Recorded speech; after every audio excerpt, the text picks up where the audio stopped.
上集讲到，以贤从健身男口中得知，15楼的口罩男也曾买过这个药物。赶到15楼发现只是虚惊一场，只好解释都是一场误会，是因为太想念新春了才会冲上来。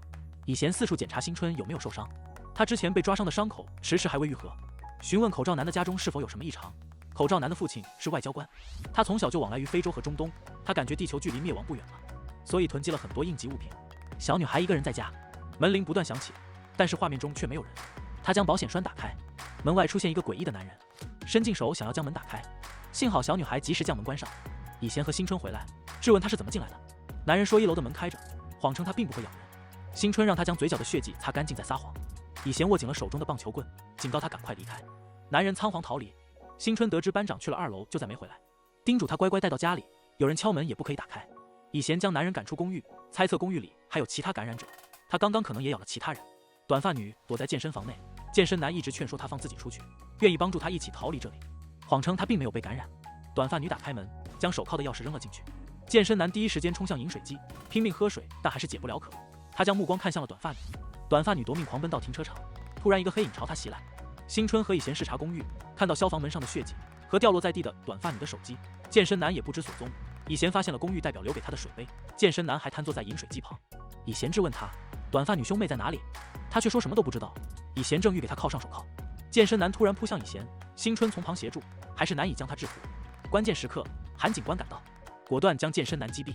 新春护送短发女离开，以贤看着这健身男的尸体，帮他合上了眼睛。短发女惊魂未定，韩警官拿出安眠药让他先好好休息。新春询问韩警官他的伤口一直不愈合，到底是什么原因？韩警官解释是因为他的体内还留有病毒，并且小女孩的父亲已经被感染了，但他的母亲现在还没有事。如今不只是公寓内，全球范围的狂人病都很严重，让新春召集住户们开会。班长和清洁工们躲在屋内，以贤找到他，但他们都不敢开门。班长打开门，一把抱住以贤，清洁工们却趁机将门关上。班长原本是想到2楼领取生活用品，但紧急出口那边突然出现一批感染者，幸亏有牧师在，所以才没有受伤。当时牧师举起十字架，感染者们突然都不敢再靠近他。以贤询问1楼的门到底是谁打开的，清洁工告知他是黄毛和收银员开的门，但他们都坐电梯逃离了。黄毛此时还在整理他拍摄的视频，收银员很担心楼下的状况，但他却并不在意。黄毛将手机还给母亲，随后呵斥他赶快出去。老太太欣喜地以为儿子终于有了女朋友，老头却戳破现实，没有人会喜欢那种游手好闲的家伙。以贤找到黄毛，质问是不是他们将1楼的门打开的。黄毛谎称他们2个一直待在这里。以贤揪住他的耳朵，检查他是否有受伤的痕迹。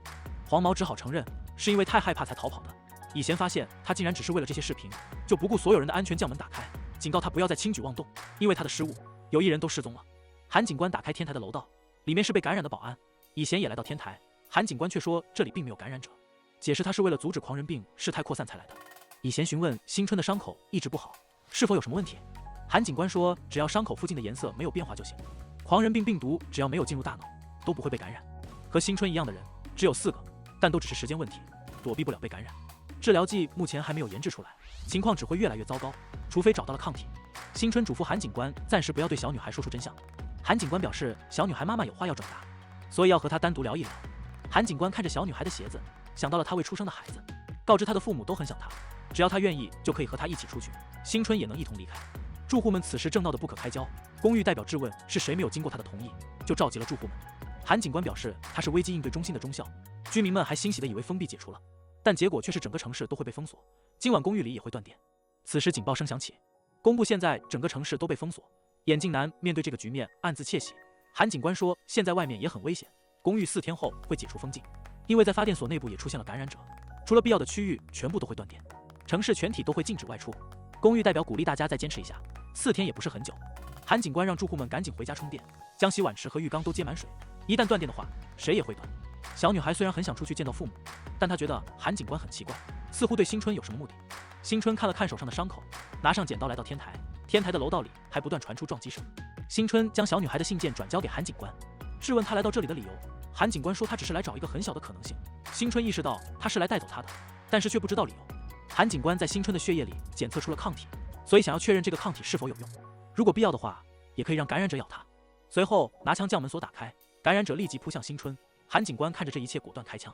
健身男明明死亡，但尸体却不见了。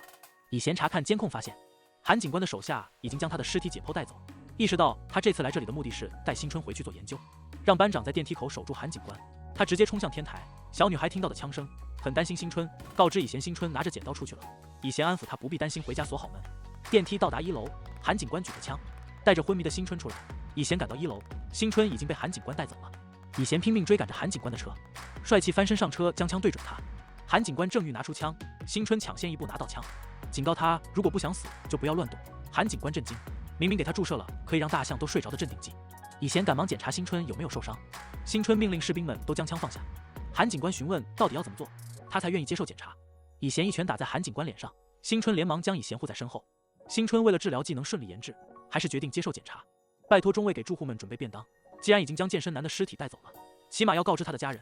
中尉让新春不必担忧他的母亲，韩警官已经都处理好了。以贤质问韩警官为什么要切开健身男的大脑，韩警官解释，狂人病感染者的大脑血液有时会有抗体出现，但是却不能穿透大脑。但在新春的血液里检测到了新类型的单性抗体，虽然还需要进一步检查，但是很有可能可以通过血液进入大脑。以贤意识到新春现在的重要性，向韩警官讨要武器用来保护他，质问他进到公寓的真正目的是什么。韩警官直言是为了钱，很多有钱有权的人都被感染，要是知道新春的血液里有抗体的话，哪怕抽干他的血也要换自己活命。所以为了能顺利研制治疗剂，才隐藏了这次计划。新春和以贤将便当发放给住户们，随后来到天台。当时韩警官只是打伤了感染者的肩膀，那人清醒后就逃离了。韩警官趁机给他注射了镇定剂。牧师询问公寓代表是否真的要和眼镜男合作，他并不是想和他合作，只是想找个能按照他们说的做的人。这时班长来到这里，想要感谢当时牧师救了他一命。公寓代表请他进来看了眼他的枪，似乎有了什么计划。律师男出门扔垃圾时遇到了长发女，他一把抱住律师男，向他寻求帮助，坦白是眼镜男杀了普院长，担心他也会受到伤害，本来想着离开这里就会没事了，但是又遭遇了封锁。律师男回到家，看着妻子眼中充满了嫌弃，律师妻子也发现了丈夫衣服上的口红印。眼镜男将药物提炼注射到饮用水里。